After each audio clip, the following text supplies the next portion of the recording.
Usually, ang napansin ko, maliit ang wallet ng utak ng mga tao usually. Yun usually yung step na natutulungan ko sila na, boom, kaya nating lakihan yung wallet ng utak mo. Tol, explain mo yung wallet na sinasabi mo, Tol. Kasi everyone, meron tayong parang wallet sa utak natin na magkano ang kayang laman yan. So halimbawa, nasanay ka na ang laman ng wallet mo 1,000 kada araw. Wow, 1,000 mapasok sa'yo kada araw. Tingin mo, usually, yun na yung maximum.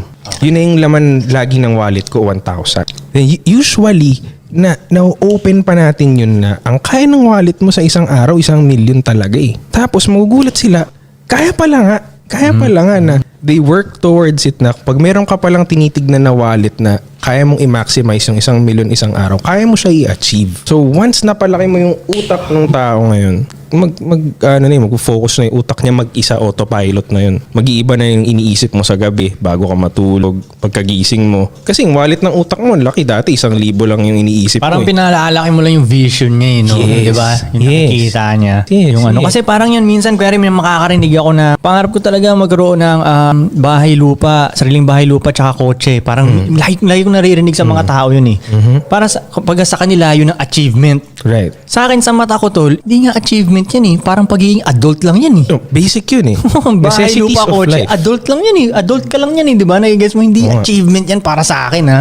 Parang ganun eh. So, parang kaya yung iba siguro, kaya yung iba siguro, pag nakuha na nila yun, goods na sila. Dahil buong pagkabata nila, yun ang iniisip nilang achievement. Okay na yun eh. Okay na yun ko yung pampatahimik ng society yun. Oo, no, tatahimik na yung mga kamag-anak mo nun. Wala nang sabihin mga kamag-anak mo sa'yo nun eh. May bahay, lupa, kotse ka, no? Parang yun na yun eh, no? Pampastable, parang ganun.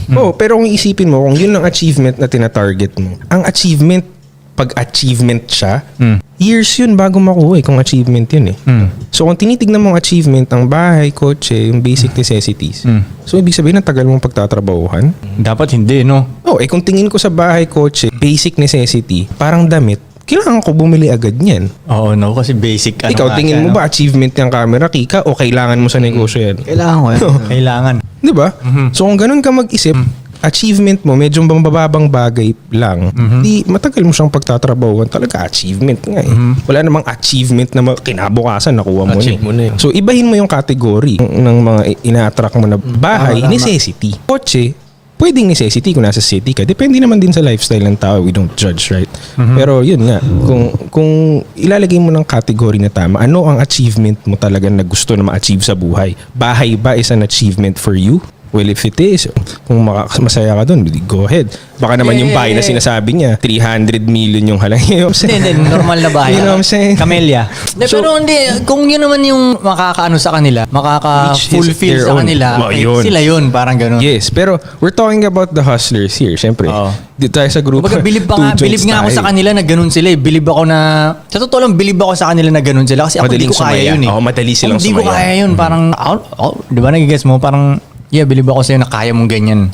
Ganyan. Ako hindi ko kayang ganyan eh. Mas gusto ko pang so mas may parang purpose. global eh. Parang worldwide yung the way ako mag-isip.